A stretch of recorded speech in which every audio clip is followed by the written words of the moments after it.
here we go, is the partially completed chicken plucker. We're finishing it off this morning, mostly just assembling it. It's a 5-gallon bucket. It's got hole drilled down through the middle.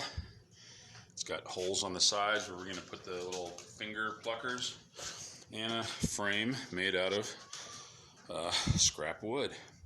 I'll go ahead and put the other pieces together now.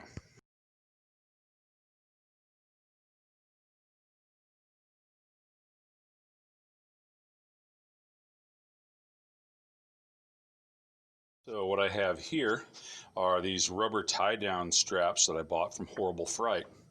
There was a pack of 20, 31-inch long, and they're actually pretty horrible tie-down straps, to be honest with you.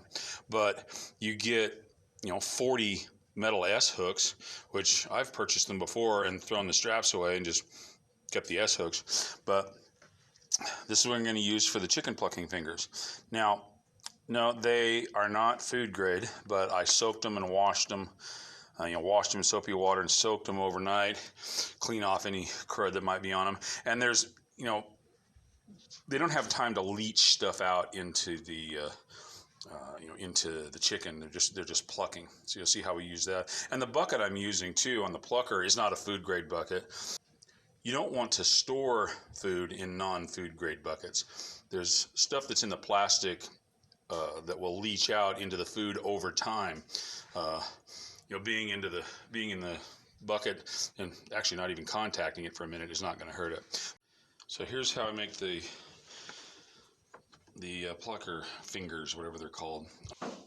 The actual ones you buy are about 3 inches long or so, and if you notice this large part here where the hooks go is a little bit thicker. That's going to keep it from sliding through the hole in the bucket. But make them, oops, there we go. But I just make them 3 inches longer than that.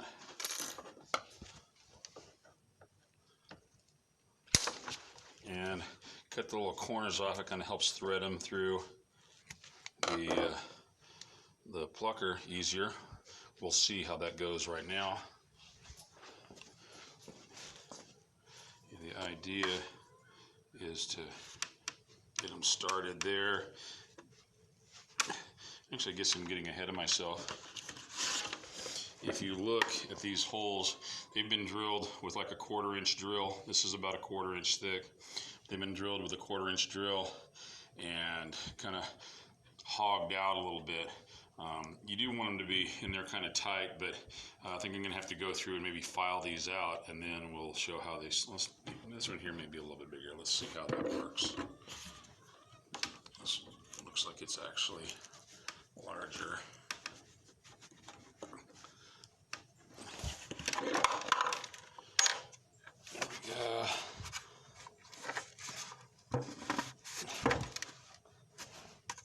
There you go. Now, do that. How many times do we got here? 3, 4, 5, 6. We got 23 more of those to go in the bucket here. Don't worry, I won't film that and just make you watch.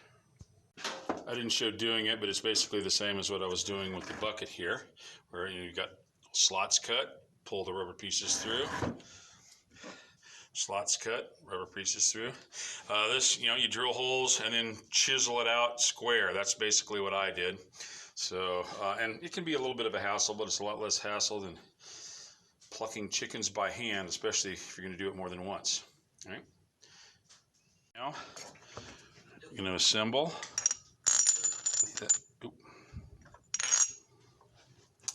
Now, we're going to assemble. Put a washer here, which is, for lack of a better term, kind of a bearing. And hopefully this will actually go in. We got all these rubber things in here. Maybe I won't film it. We got to put this together. Probably going to have to fight it in.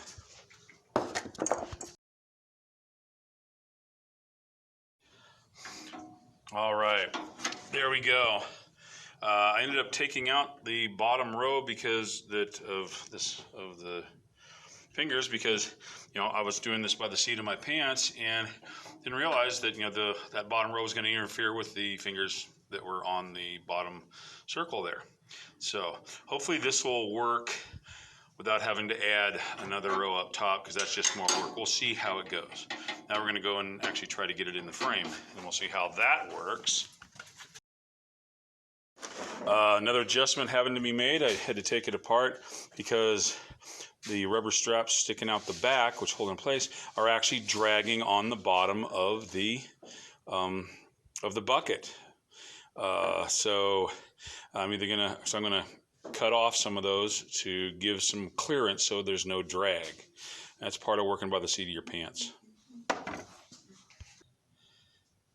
Okay, now you can see I cut off the bottom rubber so that it's actually at a different level than the nut, and there'll be a washer there, so it's not going to drag on the bottom of the bucket now. Just running by the seat of my pants.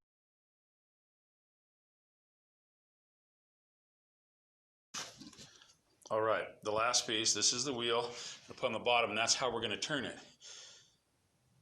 And it's got weight. I happen to have lead because I had access to a source of lead quite a while ago. But if you're going to have the wheel on the bottom to turn it, you're going to want to have as much weight near the rim out the edge as you can to make it act like a flywheel. I happen to have this. You can use, you can put bolts on it. If you got pieces of steel, drill holes through it. And anyway, something, hopefully to keep out of the way of your hands, but something that makes it act like a flywheel that'll keep this sucker spinning. You don't have to constantly turn it with your hand.